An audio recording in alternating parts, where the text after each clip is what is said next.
पंडित जी थे, घटना है वृंदावन की। एक पंडित जी रहा करते थे और पंडितानी। पंडित जी अभी जवान ही थे पर बहुत भोले भाले थे। भोले इतने थे कि कोई काम धाम भी उनसे होता नहीं था। ब्राह्मण शरीर, ज्यादा मेहनत होती नहीं। पंडितानी ने, पत्नी ने एक दिन कहा, क्यों जी, सारे पति अपनी पत्नियों को हार पहनाते हैं, सारे पति अपनी पत्नियों को साड़ी लाते हैं, आप तो हमारे लिए कुछ लाए ही नहीं। पंडित जी ने कहा, धैर्य रखो, हमारे एक मित्र हैं, वो अभी बाहर हैं, आएंगे तो हम उनसे कहेंगे, इतना देंगे कि तुम संभाल ना पाओगी। अच्छा, क्या नाम है आपके मित्र का? मनमोहन। मेरे मित्र का नाम है मनमोहन। अच्छा, हाँ, उसे लगा हो सकता है कोई आदमी हो, पर वो भोला भाला जो व्यक्ति था ना, वो भगवान रोज बिहारी जी के मंदिर में जाता था और बिहारी जी को मनमोहन कहकर बुलाता था। सब भगवान को भगवान देखते थे, पर वो अपने मित्र की तरह एक अटैचमेंट हो गया था भगवान से। तभी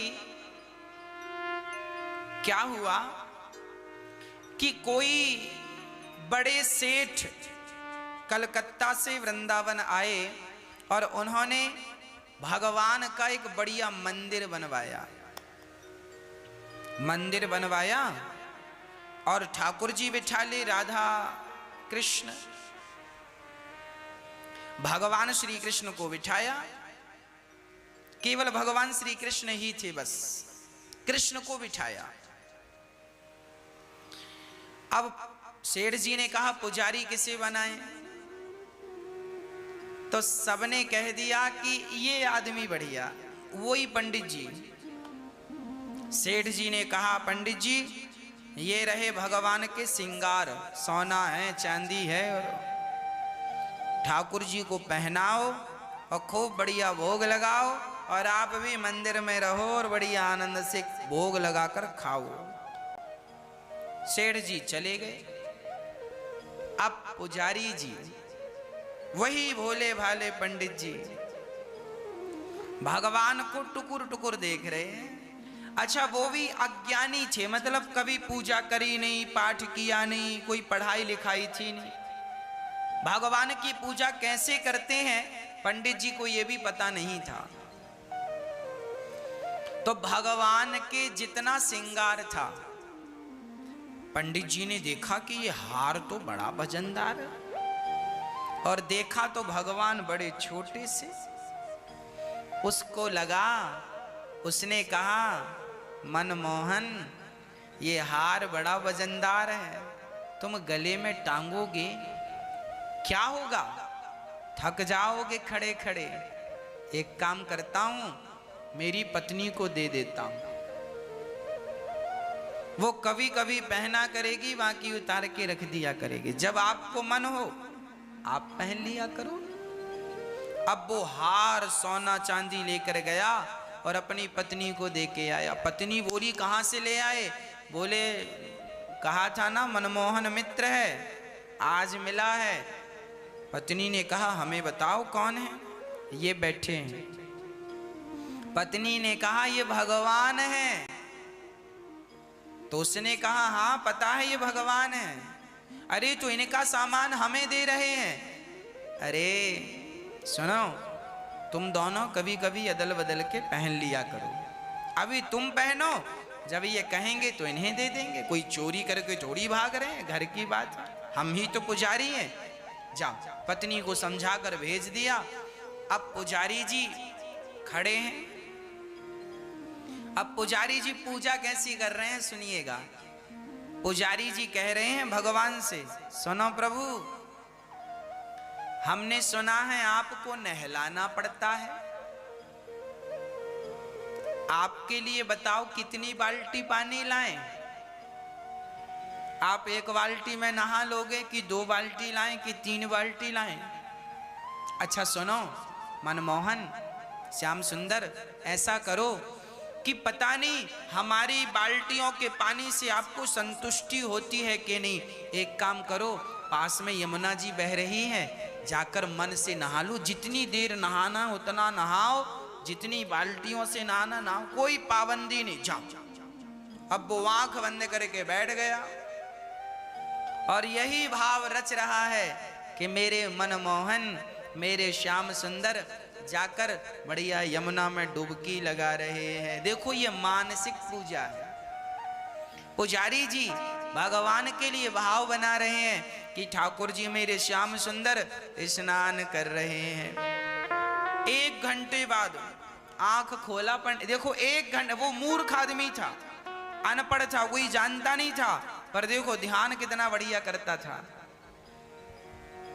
आंख 1 घंटे बाद आंख खोली और कहा अच्छा आ गए, अच्छा अब सुनो, आपको गर्मी नहीं लग रही है? देखो कितना गर्म मौसम है, गर्मी है, और ये आपके कपड़े इतने वजन, अच्छा उसको कपड़े पहनाना आता ही नहीं था, तो उसने कहा आपको कपड़े क्या पहनाना, गर्मी है, बढ़िया हवा लो। तो ऐसे ही खड़े हैं भगवान,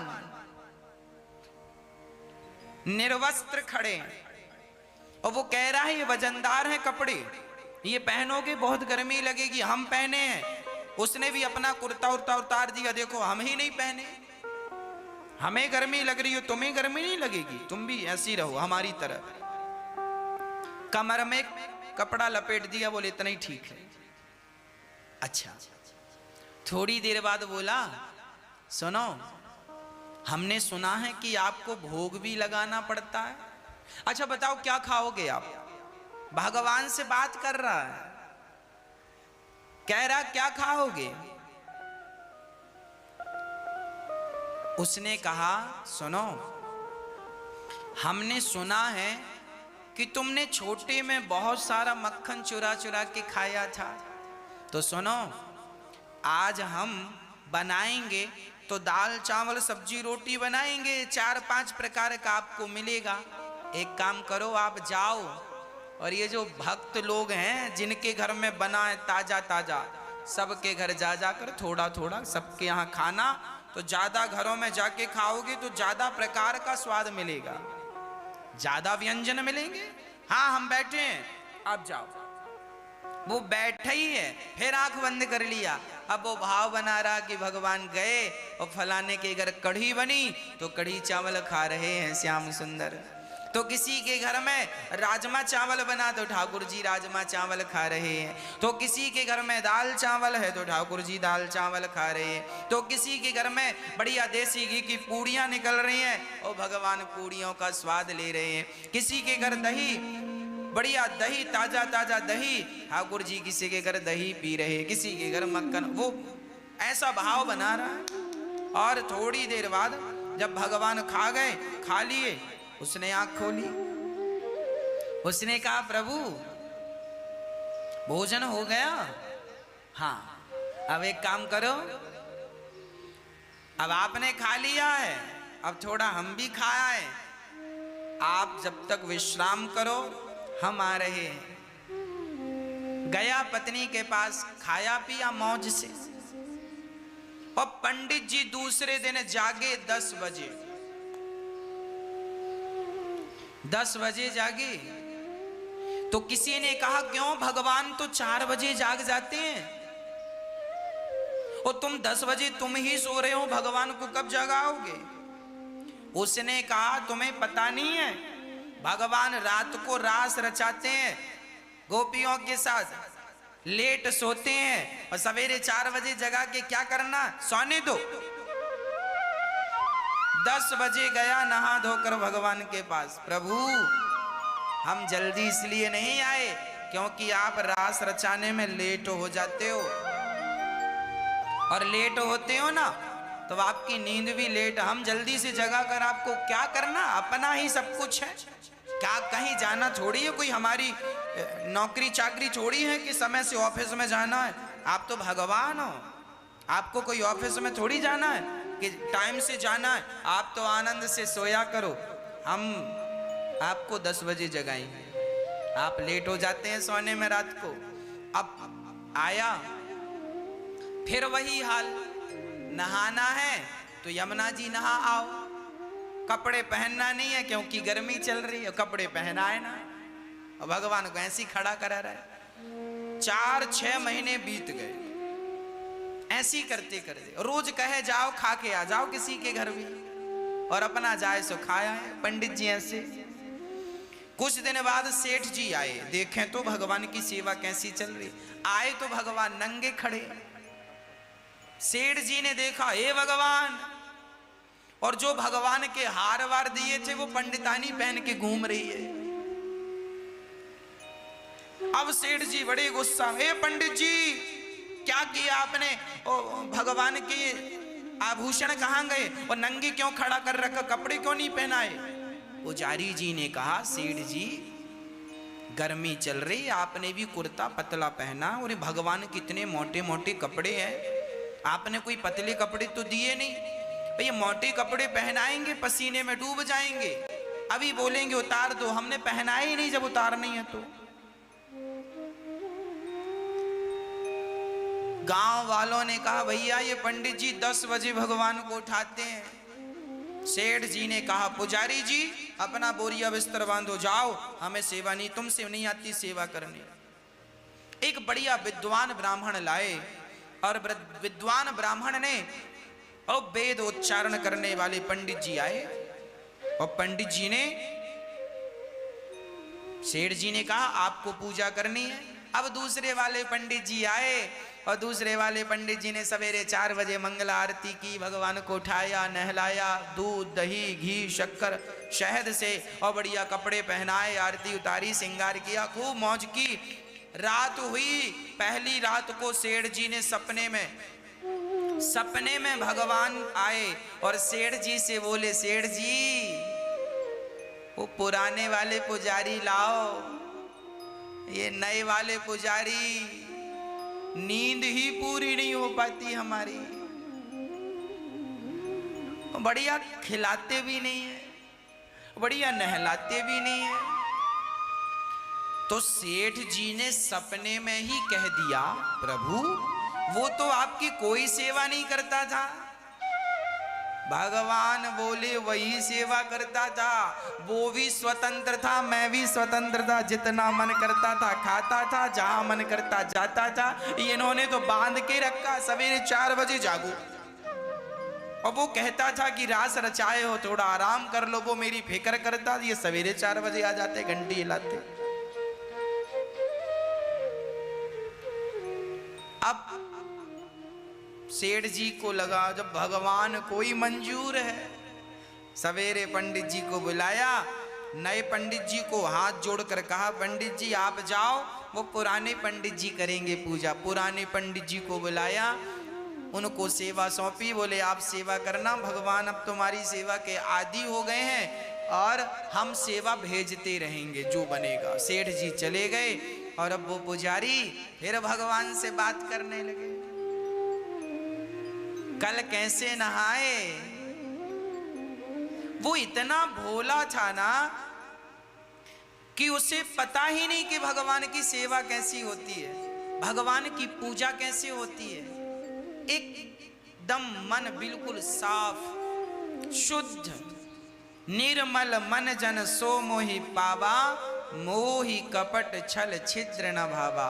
इसलिए मैं आपसे कहा करता हूं कि आप भी सारा काम किया करो, पर काम करते हुए आप भाव यही बनाया करो कि आप अपने भगवान को, भगवान जी यमुना जी में स्नान कर रहे हैं हमारे श्याम सुंदर, और हम टुकुर टुकुर देख रहे हैं। भगवान जी डुबकी लगा रहे हैं, भगवान जी का हम दर्शन कर रहे हैं, भगवान जी खा रहे हैं, हम देख रहे हैं, हम भी खिला रहे हैं। करना कुछ नहीं है, पर एक भाव बनाना है, एक इमेजन करना है, ईश्वर का चिंतन करना है। आप अपने घर पे ही रहकर सारा काम करते हुए भगवान का ऐसे चिंतन करते रहिए। जो ऐसे चिंतन करते हैं इसे कहते हैं मानसिक पूजा। ये मानसिक पूजा की विधा है। वो पंडित जी भगवान की सेवा करते और भगवान उनकी सेवा से बड़े प्रसन्न रहते। अब तो भगवान पुजारी जी से बात करने लग गए।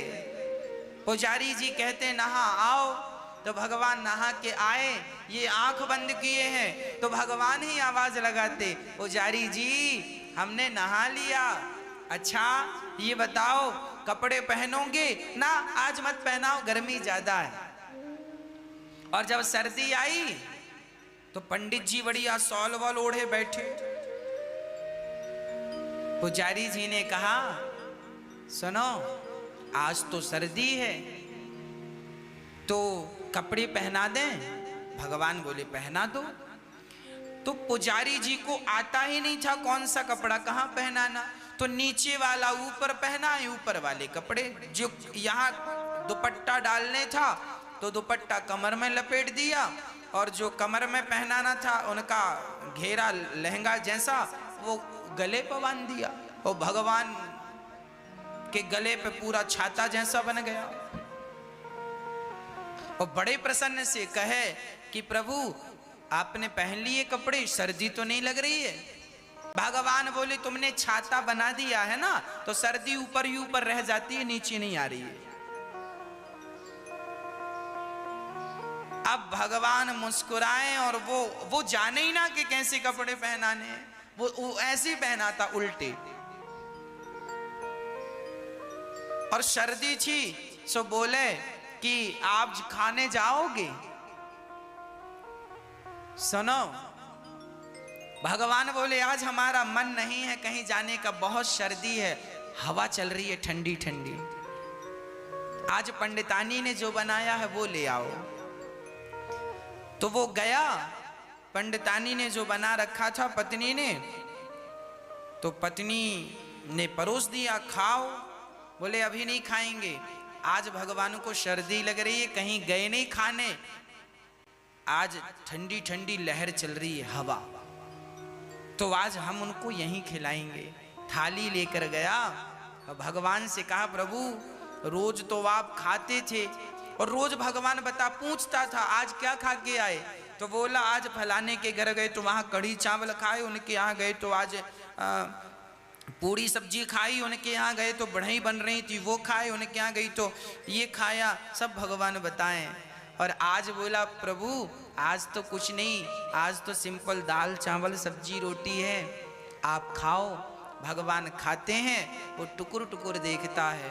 भगवान उन्हीं को मिलते हैं भक्तों, भगवान खाते भी हैं, भगवान आते भी हैं, भगवान बात भी करते हैं, भगवान चलते फिरते दिखते भी हैं, पर कब? जब हम सहज बन जाएं, सरल बन जाएं, हमारा प्रेम सिर्फ भगवान के चरणों में हो जाए, हम उनके हो जाएं।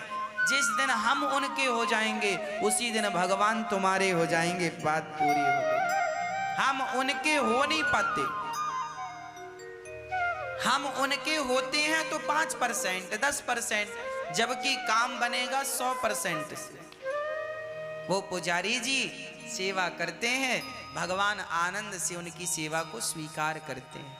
कहने का अर्थ ये है, यदि ऐसी सहजता ऐसी सरलता हम में आ गई, आज पढ़े लिखे लोग बिहारी जी के मंदिर में जाकर भी, वो बहुत सारे लोग तो भगवान की दृष्टि से दर्शन करते हैं, पर कुछ लोग तो यही सोचते हैं ना कि ये तो पत्थर की मूर्ति है। जब तुमने पत्थर का मान ही रखा है तो तुम्हें भगवान का दर्शन कैसे होगा?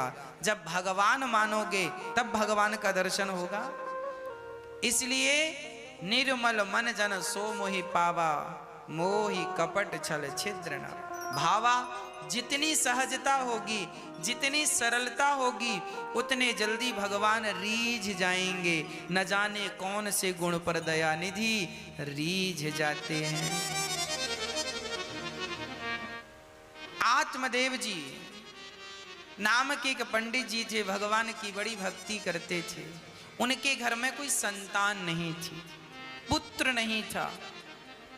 अच्छा, जिनके घर बेटा नहीं है ना, वो लोग रोते हैं कि बेटा हो जाए,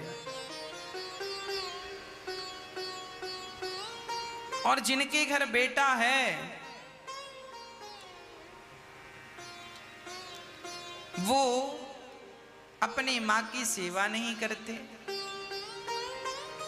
अपनी मां को रुलाते हैं, अपनी मां को सताते हैं।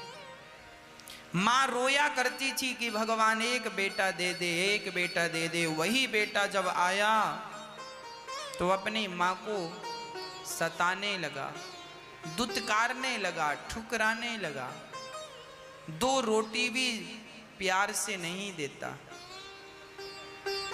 इसलिए कहता हूं मेरी मां, बच्चों को ऐसे संस्कार देना कि वो सदा आपकी सेवा करें। हाँ, माही मंदिर माही पूजा, माँ से बढ़ के कोई न दूजा। माही मंदिर। बेटा, जिस माँ का तुम अनादर कर रहे हो वही मंदिर है, वही पूजा है, वही ईश्वर है।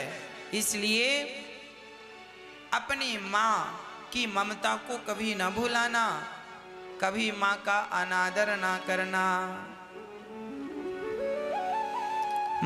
माँ के पुण्य से जगत बना है, ईश्वर को भी माँ ने जना है। माँ के पुण्य से जगत बना है, ईश्वर को भी, ईश्वर राम और कृष्ण को जन्म देने वाली भी माँ है। ईश्वर को भी माँ ने जना है। माँ की ममता एक कलश है, जीवन ज्योत है, अमृत रस है। क्या अंबर और क्या ये धरती माँ की तुलना हो नहीं सकते। युग आते हैं, युग जाते हैं, माँ की गाथा दोहराते हैं। बड़े बड़े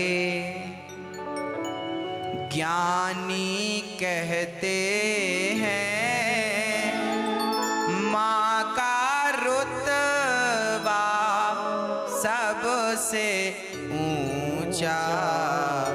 माही मंदिर माही पूजा,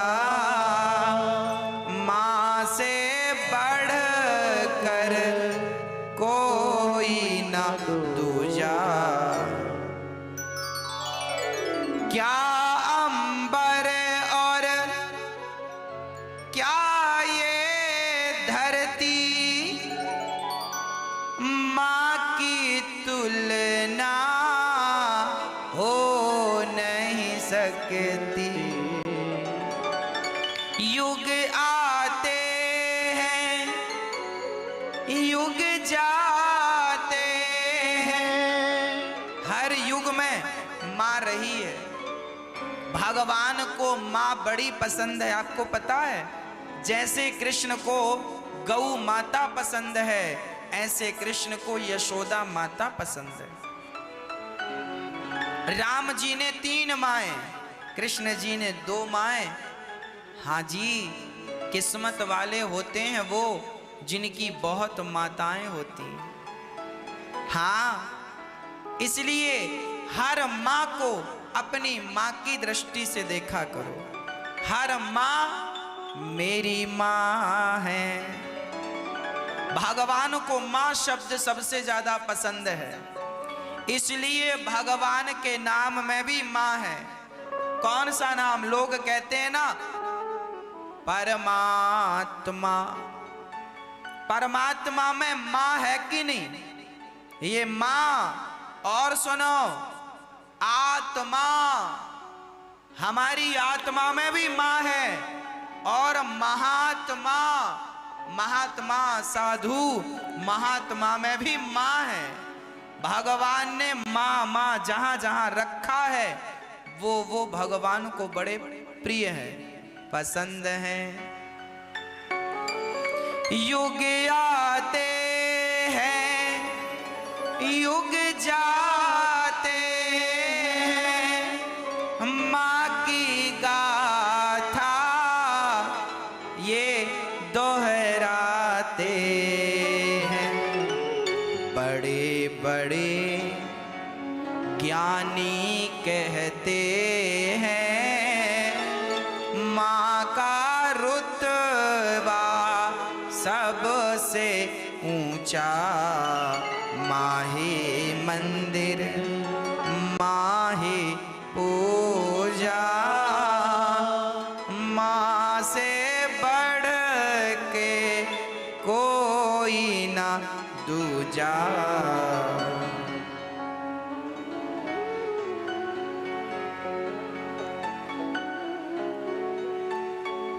जन्म जन्म माँ,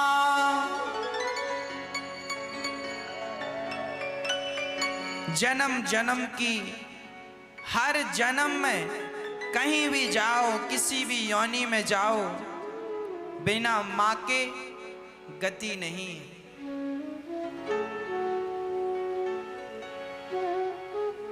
कल हमने एक बंदरिया को देखा, उसके 2 बच्चे थे। बूढ़ी थी, एक बच्चे को ऊपर बिठा रखा था, एक को नीचे लटका रखा था। दोनों बिल्कुल अभी के जाए बच्चे हैं। माँ कोई भी माँ हो, चाहे गाय अपने बछड़े से कितना प्यार करती है। आपको पता होगा, बंदरिया का बच्चा यदि मर जाए तो भी वो माँ अपने मरे हुए बच्चे को नहीं छोड़ती। जब तक उसका शरीर बदबू नामा सड़ जाता है, सड़ ना जाए, तब तक अपने मरे हुए बच्चे को लिए घूमती रहती है। माँ किसी भी योनि की माँ हो, बकरी भी माँ बनती है ना, तो वो अपने बच्चे से प्यार करती है। इसलिए किसी भी माँ का दिल ना दुखाओ। किसी भी योनि में रहो, माँ के बिना गति नहीं है। इसलिए कितना प्यार करती है माँ। भगवान ने माँ को अलग से ही बनाया है, बनाया नहीं है, स्वयं भगवान माँ बन गए। इसलिए बड़े बड़े ज्ञानी कहते हैं माँ का रुतबा सबसे ऊंचा, माँ ही मंदिर माँ ही पूजा, माँ से बढ़ के कोई न दूजा।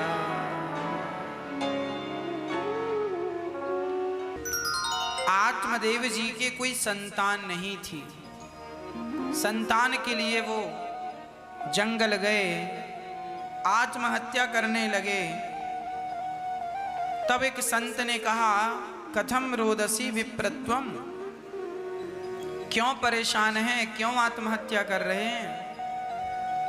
आत्मदेव जी ने कहा, महाराज मुझे पुत्र चाहिए।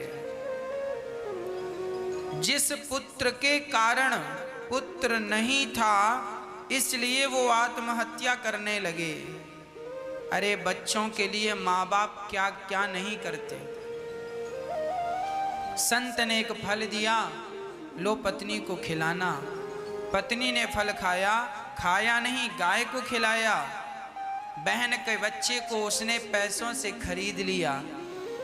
उस बच्चे का नाम रखा धुंधकारी। और गाय के बच्चे को खरीदा, नाम रखा। गाय के भी एक बच्चा हुआ, फल खिलाया तो नाम रखा गौकर्ण। गौकर्णः पंडितो ज्ञानी,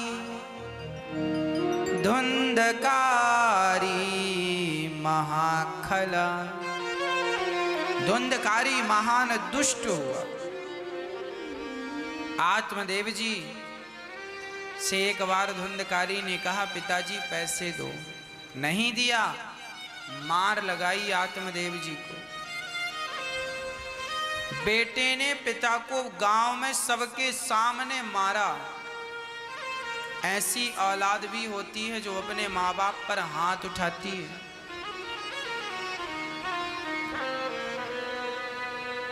इसलिए कहता हूं, संस्कार का बीज बोते रहना तो फसल अच्छी होगी।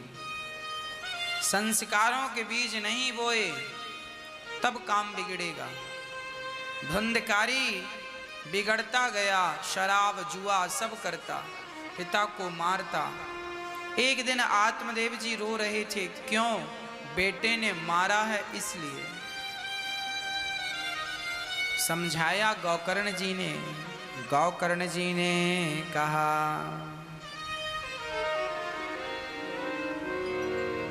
देहे स्थिमांस रुधिरे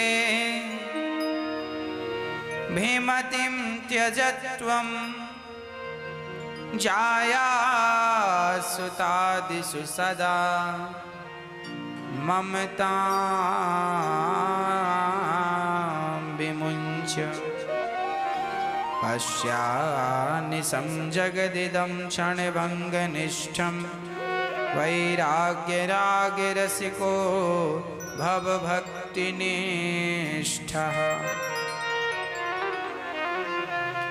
गौकर्ण जी ने समझाया, ये बताओ पिताजी क्यों रो रहे हो? पिताजी ने कहा, बेटा तेरा भाई जो धुंधकारी है ना, वो मुझे मारता है, अपने बाप को मारता है बेटा। गौकर्ण जी ने समझाया, पिताजी आप क्यों अपने पुत्र के मोह में पड़े हो? क्यों कह रहे हो कि ये मेरा बेटा है? गौकर्ण जी की बातें सुनकर आत्मदेव जी ने कहा, बेटा तो क्या ये मेरा बेटा नहीं है? गौकर्ण जी ने कहा, पिताजी कोई किसी का पुत्र नहीं, कोई किसी का पिता नहीं। अच्छा एक बात बताओ, आकाश की बूंद जब गंगा जल में गिरती है, गंगा नदी में, तो वो आकाश की बारिश में जब पानी बरसता है तो गंगा जी में पानी की बूंद गिरती है तो वो पानी क्या बन जाता है? गंगा जल। वो पानी की बूंद यदि यमुना जी में गिरे तो यमुना जल। वो पानी यदि गंदे नाले में गिरे तो गंदा नाला, वो पानी की बूंद सरस्वती और सरयू जी में गिरे तो सरस्वती और सरयू। पानी का कोई नाम नहीं था। गंगा की संगत मिली तो पानी गंगा बन गया, यमुना की संगत मिली तो पानी यमुना बन गया। उसी तरह पिताजी कोई किसी का पुत्र नहीं है, ये सब भगवान के द्वारा ये व्यवस्था है। कोई आ रहा है, कोई जा रहा है, कोई मान बैठा है कि ये मेरा पुत्र है, ये मेरा पिता है। कोई पिता नहीं है, कोई पुत्र नहीं है। अज्ञानवश लग रहा है ये मेरा है। जैसे आप सड़क में चलते हैं ना गाड़ी से, तो सड़क में ऐसा लगता है जैसे पानी भरा हो। काली सड़क, डामल वाली सड़क में आप जब चलते हैं तो लगभग ऐसी भ्रांति होती है, गर्मियों में लगता है आगे पानी भरा है। होता है कि नहीं? जब आप जाकर देखते हैं पानी नहीं होता, पानी जैसा दिखता है पर पानी होता नहीं है। उसी प्रकार ये संसार अपना सा दिख रहा है, अपना सा लग रहा है, ना तो ये अपना है ना कभी अपना होगा। ये भ्रांति, पूरी जिंदगी लोग भ्रांति में जीते हैं। पिताजी एक बात बताओ, क्या ये शरीर आपका है?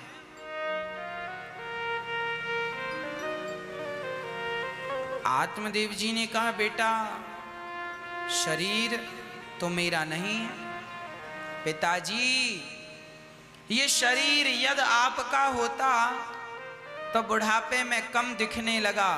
आपका था शरीर तो रोका क्यों नहीं? हाथ में कमजोरी आ गई, शरीर आपका था, रोका क्यों नहीं? कमर झुक गई, शरीर आपका था, रोका क्यों नहीं? इसका तात्पर्य यही हुआ कि शरीर भी हमारा नहीं है जो हमारे साथ है। ये शरीर भी किराए की झोपड़ी है, ये शरीर भी किराए का मकान है। और जैसे किराएदार मकान को छोड़कर एक ना एक दिन चले जाते हैं, उसी प्रकार आत्मा इस शरीर रूपी मकान को छोड़कर चली जाएगी। हम सभी किराए के मकान में हैं। हम आत्मा हैं, हम ईश्वर की संतान हैं, पर मान बैठे हैं कि हम इनके हैं, हम उनके हैं। जब ये शरीर हमारा ना हो सका, ये भी साथ छोड़ देता है, तो पत्नी, पुत्र, परिवार भला तुम्हारे कैसे हो जाएंगे? अज्ञान का पर्दा हटाओ। कौन है तुम्हारा, पहचानो।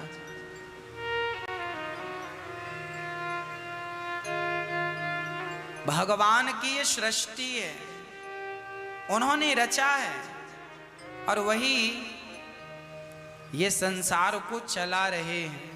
आज हमें जो दंड मिल रहा है, धड़ल्ले से लोग गौ हत्या करते हैं। सरकार को चाहिए कि गाय की हत्या बंद कराए। आज ये महामारी जैसी सजा पूरे विश्व को मिल रही है, ये गौ हत्या का श्राप ही तो है। ये गौ हत्या जब होती है, कोई बोलता नहीं, कोई रोकता नहीं, तो क्या पाप करोगे उसकी सजा नहीं मिलेगी? ये बात अलग है कि पाप किसी और ने किया, सजा किसी और को मिल रही है, पर मिलेगी सजा। गेहूं के साथ घुन तो पिसता ही है।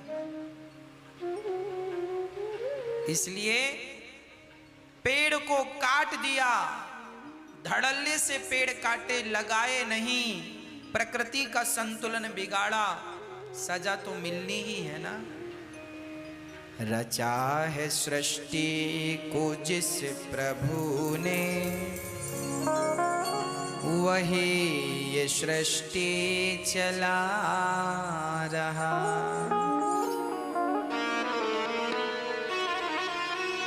जो पेड़ हमने लगाया पहले, जो पेड़ हमने लगाया पहले, उसी का फल हम अब पा रहे हैं। रचा है सृष्टि को जिस प्रभु ने, वही ये सृष्टि चला।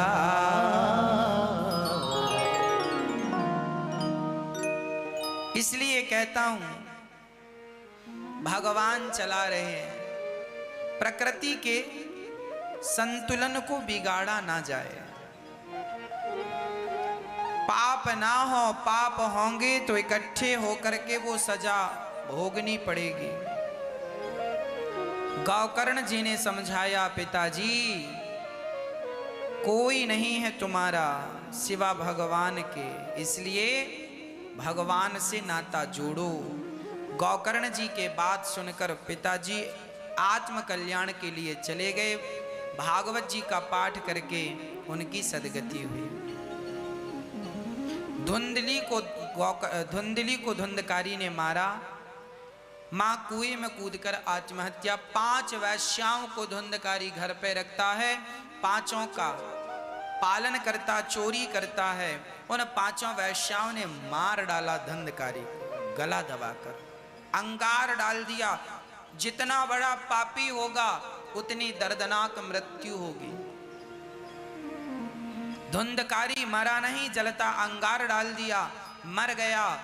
चूंकि माँ बाप को मारा था तो मुक्ति हुई नहीं, प्रेत बन के भटकने लगा धुंधकारी। जो व्यक्ति पाप करता है उसे प्रेत योनि में जाना पड़ता है। आपको भूत और प्रेत ना बनना हो तो कभी अपने माँ बाप को मत सताना। माँ बाप को सताने वाला मरकर सीधा प्रेत ही बनेगा, उसका कोई चारा उपाय नहीं है। प्रेत बनना है निश्चित है। धुंधकारी प्रेत बना। मुक्ति कब हुई? जब गौकर्ण जी ने धुंधकारी को भागवत सुनाई। ये भागवत ही वो उपाय है कि प्रेत योनि से भी भागवत मुक्त करती है। प्रेत पीड़ा विनश्यति। प्रेत को भी तारने की ताकत श्रीमद् भागवत में है। जब भागवत हुई, बांस की ग्रंथि में जाकर धुंधकारी बैठा। पहले दिन की कथा में पहली गांठ, दूसरे दिन की कथा में बांस की दूसरी ग्रंथि, तीसरे दिन की कथा में तीसरी ग्रंथि खुली। एक दिव्य पुरुष निकला, विमान पर बैठा। 7 दिन की कथा से उसका मोक्ष हो गया, उद्धार हो गया। ये 7 दिन की कथा में 7 ग्रंथियां खुलने का तात्पर्य क्या है? हमारे भीतर भी बहुत सारी ग्रंथियां हैं। काम, क्रोध, लोभ, मोह, अहंकार, मत्सरता, कपट, ये ग्रंथियां हैं। एक दिन की कथा से एक ग्रंथि खुल जाए, यही कथा की सार्थकता है। धुंधकारी मोक्ष को प्राप्त करता है भागवत जी के बल पर। इसीलिए घर में हो भागवत सुनते रहिएगा। औरों को भी निवेदन करो, अपने रिश्तेदारों को, पड़ोसियों को फोन लगाकर बताओ, भैया अभी घर से बाहर नहीं निकल सकते तो घर में बैठकर भागवत सुन लीजिए। कथा साधना चैनल पर 2.5 से 6 रोज चल रही है। और YouTube पर भी आप अपने मोबाइल पर YouTube पर अनिरुद्धाचार्य जी डालेंगे, YouTube पे आपको कथा श्रवण करने को मिल जाएगी। सुबह अन्य क्षेत्र चलता है, वो अन्य क्षेत्र को आप देखना चाहें लाइव सुबह 8 बजे से, तो आप अपने YouTube पर गौरी गोपाल आश्रम डालें। गौरी गोपाल आश्रम करके दूसरा चैनल है YouTube पर, गौरी गोपाल आश्रम डालिए, आपको सुबह अन्य क्षेत्र का दर्शन होगा। आप जुड़े रहें, देखते रहें, दर्शन करते रहें। दर्शन का भी पुण्य है, श्रवण का पुण्य है। गौकर्ण जी ने दूसरी बार भागवत सुनाई, सभी के लिए विमान आया। सब जो भगवान की कथा जिन जिन के कानों में पड़ी, चाहे वो कुत्ता है, बिल्ली है, चींटी है, सबको जैसे आग की एक चिनगारी सब कुछ जंगल में, चाहे बबूल का वृक्ष हो, आम का हो, नीम का हो, या बट का हो, या पीपल का वृक्ष कोई भी हो, आग की चिनगारी समूचे जंगल को जलाकर राख कर देती है। उसी प्रकार भगवान की कथा 84 लाख योनियों में कोई भी योनि हो, चींटी के कान में भी कथा चली गई तो कथा का काम कल्याण करना है, तारना है भगवान का नाम। भगवान की कथा भगवान का नाम तार देता है, समूचे ब्रह्मांड को तारने की ताकत भागवत जी में। पर कब? जब कोई सुने तब। इसलिए सभी लोग भागवत सुनकर अपना कल्याण करें, आप प्रेरित करिए। धुंधकारी का उद्धार हुआ, गोकर्ण जी को भगवान ने हृदय से लगाया। श्रोता कैसा हो, वक्ता कैसा हो, निरूपण हुआ। वक्ता विरक्तो वैष्णवो विप्रो वेद शास्त्र विशुद्धिकृत। वक्ता कैसा हो? वक्ता ब्राह्मण होना चाहिए। वक्ता अपनी बात, शास्त्रों की बात समझाने में कुशल होना चाहिए। वक्ता भगवान का भक्त हो। श्रोता कैसे हो? श्रोता सदा भगवान का चिंतन करने वाले हों, भगवान से प्रेम करने वाले हों, सामाजिक सांसारिक बातों में ना उलझे हों, केवल भगवान के चरणों में प्रीति रखते हों, ऐसे श्रोता होने चाहिए। भगवान प्रकट हो गए ताता थैया करके। प्रहलाद जी, ध्रुव जी, नारद जी नाचने लगे। सनकादियों की भागवत सफल हुई, भगवान का सबको दर्शन हुआ। जन्माद्यस्य यतोऽन्वयादितरतश्चार्थे सुभिज्ञः स्वराट् तेने ब्रह्म हृदय आदि कवये मुह्यन्ति यत्सूरयः तेजो वारि मृदाम यथा विनिमयो यत्र त्रिसर्गो मृषा धाम्ना स्वेन सदा निरस्तकुहकं सत्यं परं धीमहि। जो परमात्मा जन्म देने वाले हैं, हम सभी का पालन करने वाले हैं, संहार करने वाले, ऐसे परमात्मा जो स्वराट हैं, जो सबको मोहित करने वाले, ऐसे भगवान की शरणागति ग्रहण करते हैं, ऐसे भगवान को प्रणाम करते हैं सत्य स्वरूप जानकर। कुंती बुआ ने भगवान से दुख मांगा, भगवान ने उन्हें अपनी कृपा प्रदान कराई। पितामह भीष्म की सदगति भगवान ने की और राजा परीक्षित को 7 दिन में मरने का श्राप लगा। राजा परीक्षित शुकताल में गए, सुखदेव जी का आगमन हुआ। राजा परीक्षित गदगद हो गए, प्रश्न किया, गुरुदेव जिसे जल्दी मरना है उसे क्या करना चाहिए? सुखदेव जी कहते हैं, जिसे जल्दी मरना है उसे भगवान का गुणगान करना चाहिए। सुखदेव भगवान ठाकुर जी की दिव्य कथाओं का गुणानुवाद कर रहे हैं और आइए सुखदेव भगवान का हम सभी दर्शन करें। आगे की कथा कल। आइए भगवत चिंतन करें।